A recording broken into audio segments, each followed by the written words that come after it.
예, 안녕하세요. 책 읽어주는 크리에이터 꼬꼬마 민트입니다. 지난 시간에 이어서 까칠한 재석이의 이야기를 진행하고 있는데요.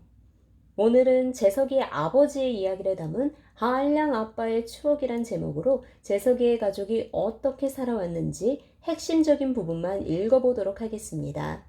60에서 61쪽, 63에서 64쪽을 참고하겠습니다.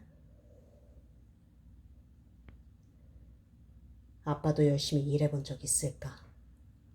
아빠는 일이라고는 해본 적이 없는 사람이라고 했다. 게으르고 무능력한 아빠로 인해 재석의 집은 형편이 늘 어려웠다. 외할머니 집이 있는 마을을 감싸고 돌았던 강한 걸음 냄새가 문득 느껴지면서 어린 시절의 영상이 눈앞에 펼쳐졌다. 재석아, 저 마치 가면 할머니 집이야. 가면 할머니가 맛있는 거 해주실 거야. 어린 재석은 늘 배가 고팠다. 버스에서 내린 뒤 엄마 손을 잡고 비포장의 시골길을 터덜터덜 걸으며 할머니 집으로 향했다.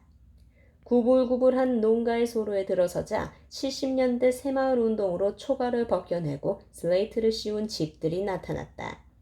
50여 가구가 사는 마을에서 할머니는 혼자 지내고 있었다. 엄마, 저 왔어요. 아니, 어쩐 일이냐? 연락도 없이. 텃밭의 고추나무에 지지목을 박고 있던 할머니는 한달음에 달려왔다. 그리고 재석을 덥석 끌어안고 뺨에 볼을 비볐다. 엄마는 그렇게 재석을 맡겨놓고 다음날 아침 일찍 서울로 돌아갔다. 거듭되는 생활고가 결국 엄마를 생활전선에 본격적으로 뛰어들게 만든 거였다.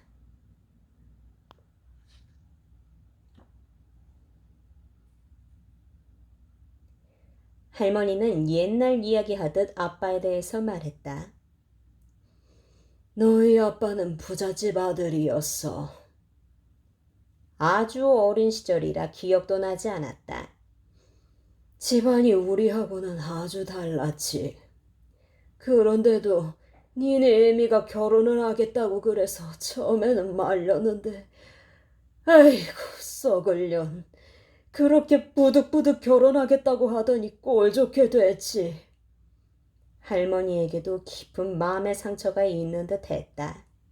아빠는 부잣집 아들이었지만 어떠한 경쟁력이나 자생력도 없이 살아온 것 같았다. 그래도 어린 시절 재석은 꽤 유복하게 보냈다. 아무도 가지지 못했던 게임팩을 가지고는 기억이 있었기 때문이다. 그러나 부자가 3대 가는 법 없다고 했던가. 어떤 이유에서인지 사업이 갑자기 기울게 되었고 집안이 가난해지자 아빠가 그대로 백수처럼 빈둥빈둥 노는 바람에 엄마가 할 수 없이 일거리를 찾아 집을 나서게 되었다. 엄마가 일을 하고 아빠가 집에 있으면서 아빠는 망가져갔고 엄마는 점점 현실적이 되었다. 아빠는 잃어버린 권위를 찾기 위해 폭력을 휘두르고 어린 재석 앞에서도 엄마를 두들겨 패고 악다구니를 썼다. 하얀 얼굴에 연약한 손을 가진 아빠였지만 엄마를 때리고 괴롭히는 것을 보며 재석은 두려움에 떨었고 그 기억은 언제 돌이켜도 끔찍했다. 아무리 약한 수컷도 암컷보다는 강해지고 싶은 것이 자연의 섭리였다. 그때는 아빠가 그토록 미웠는데 이제는 자신을 버리고 간 엄마도 미웠다. 왜 자신을 이렇게 시골에 던져놓고 서울로 가서 오지를 않는지 알 수가 없었다. 마음의 상처는 시간이 흐를수록 깊어졌다. 잘 들으셨나요? 한량처럼 살다가 아내와 아들의 곁을 떠나고만 재석이 아버지에 대한 이야기였습니다. 요즘은 외벌이 갖고는 먹고 살기 힘든 세상이 되어버린 걸 상징적으로 보여주고 있는데요. 일이 바빠 자식을 친정부모님 또는 시부모님들께도 맡기는 경우도 적지 않다고 합니다. 나는 힘들어도 내 자식만은 배골치 않게 살게 해주고 싶은 건 세상 모든 부모님들의 공통된 마음이겠죠? 과연 재석이는 어린 시절의 아픔과 상처를 이겨낼 수 있을까요?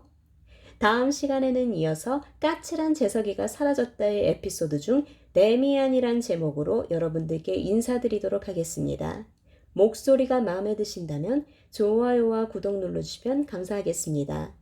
그럼 오늘 하루도 책들과 친해지는 하루 되시길 바랄게요. 감사합니다.